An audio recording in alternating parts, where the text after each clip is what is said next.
Aujourd'hui, dans la série L'étrange thérapie du docteur Mecminouche de l'an 12775, nous allons parler de la différence entre l'ego et l'amour de soi. Quelle est donc la nuance, la différence entre l'ego et l'amour de soi? Alors, comme nous le savons tous, il est impératif pour nous de lutter contre notre ego, sans quoi il ne peut y avoir d'évolution spirituelle, pouvant éventuellement mener à un éveil spirituel, total ou partiel, temporaire ou permanent. Et il y a une grande différence entre les deux, il y a de nombreuses marches entre les deux, justement, entre le temporaire et le permanent. C'est là que se situe le gros du combat, hein, d'ailleurs. Bref, donc pour en revenir au sujet d'aujourd'hui, la différence entre l'ego et l'amour de soi. Il faut donc lutter contre son ego, ça c'est évident.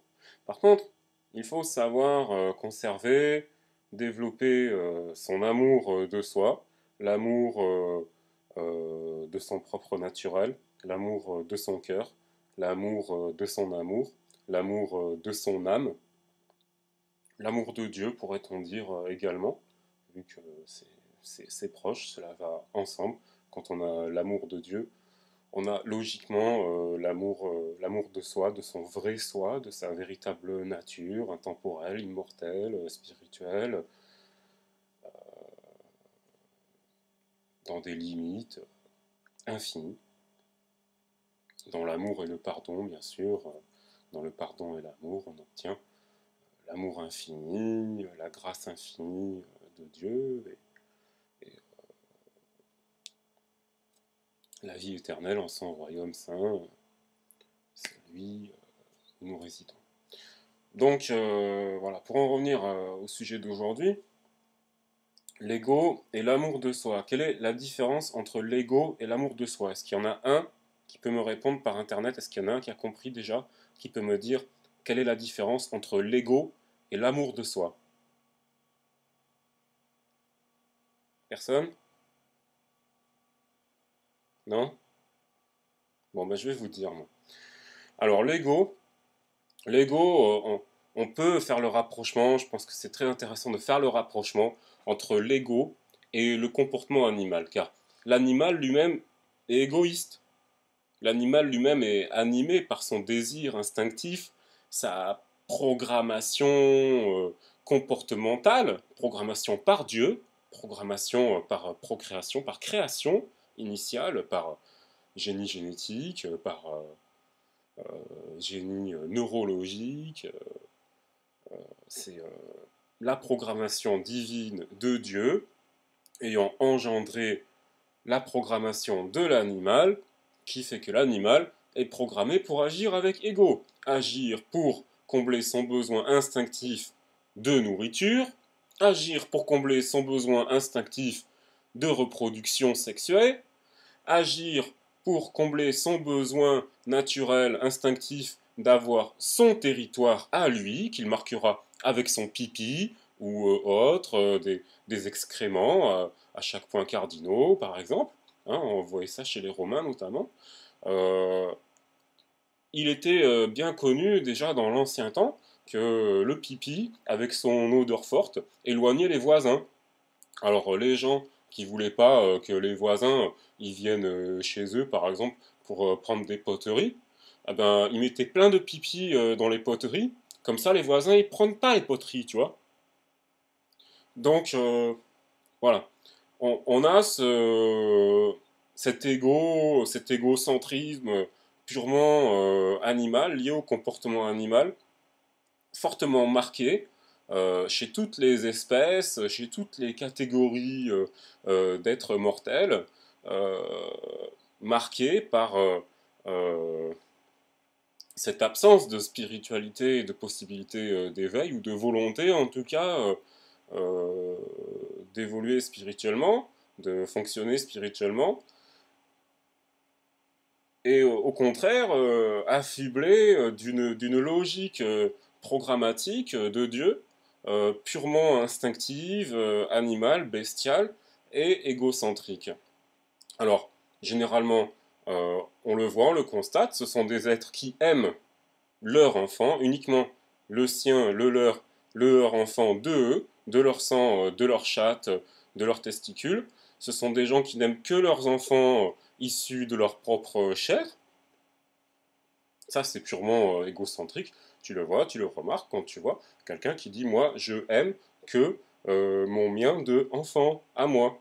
Et encore que nenni, uniquement durant la période de croissance initiale, menant jusqu'à la majorité, à 18 ans, je t'aime plus parce que par décret gouvernemental préfectoral, tu es désormais indépendant, tu n'es plus sous ma juridiction de parent. Donc je n'ai plus à avoir cette nécessité de combler chez toi le besoin.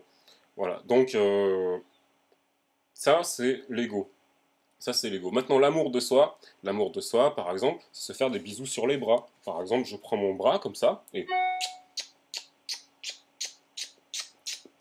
oh je t'aime mon docteur McMinouche. C'est se faire des bisous sur les bras comme ça. Alors ça mange pas de pain, ça coûte pas cher, tu risques pas d'attraper le sida ni rien. Tu peux te faire des bisous sur les bras. Ça fait pas de mal, tu vois. Ça fait pas de mal. Tu peux faire de grandes bonnes actions. Tu peux faire des choses magnifiques. Sauver la veuve, l'orphelin. Aller chercher le petit chat perdu sur la branche d'un arbre. Ou même les montiers, les pompiers, ils peuvent pas monter. Et après, tu te regardes dans une glace et tu dis oh, comme le héros de Dieu est grand et beau. Qu'il est beau et grand, le héros de Dieu, avec son regard magique étincelant et spirituellement spirituel. Voilà, ça c'est l'amour de soi. Il faut développer cet amour de soi, c'est très important, car on vit dans un monde qui malheureusement est cloisonné et enchaîné par des chaînes virtuelles, un monde divisé par la division sexuelle, la division raciale, la division nationale, la division financière, la classe sociale, etc. Donc, il est très important de développer cet amour de soi qui va venir justement contrebalancer la disparition de votre ego. Alors d'un côté, vous allez perdre votre ego, mais de l'autre côté, vous allez développer l'amour de l'être de lumière ultime qui rayonne désormais en vous. Voilà. Bon, je vais terminer là-dessus, on ne va pas rentrer dans des considérations trop techniques et trop élaborées dans ce cours. Hein. Pour en savoir plus, je vous invite à venir à ma prochaine conférence. Hein. Je vous invite à me contacter par le Facebook et à venir nombreux à ma prochaine conférence. Alors il y en aura une en France, à Paris, très prochainement, au début de l'été prochain. Donc je vous invite à vous inscrire dès maintenant. Hein, ça sera à peine 5 euros. 5 euros comme les doigts de la main. 5 euros l'entrée pour avoir accès à une mine d'or de connaissances, à un champ de conscience hyper scientifique, au-delà du temps, pour avoir accès aux connaissances des civilisations disparues du jardin d'Éden, du passé et du futur, car tous les chemins y mènent ou y mèneront d'une certaine façon, c'est la volonté de Dieu. Donc pour avoir accès à cette connaissance ultime, pour pouvoir répondre à toutes les questions existentielles, pour être enfin bien, heureux, serein, ne plus souffrir, ne jamais être malade, être toujours bien, être toujours heureux, être dans cet amour universel, c'est très compliqué, c'est très difficile, c'est extrêmement difficile. On marche sur le fil d'un funambule, c'est un combat de chaque instant, de chaque seconde. Mais en vous livrant les clés, en vous livrant la théorie, la connaissance, ça sera déjà une bonne partie du chemin d'effectuer. Cela vous permettra d'avoir les clés en main pour pouvoir ouvrir vous-même vos propres portes, les portes de votre conscience, les portes menant à la plénitude de l'âme, à l'éveil spirituel et à la perfection. Voilà, Je vous remercie pour votre attention. Je vous souhaite une excellente journée. Soyez bien, soyez beau, soyez grand, soyez intelligent. À bientôt.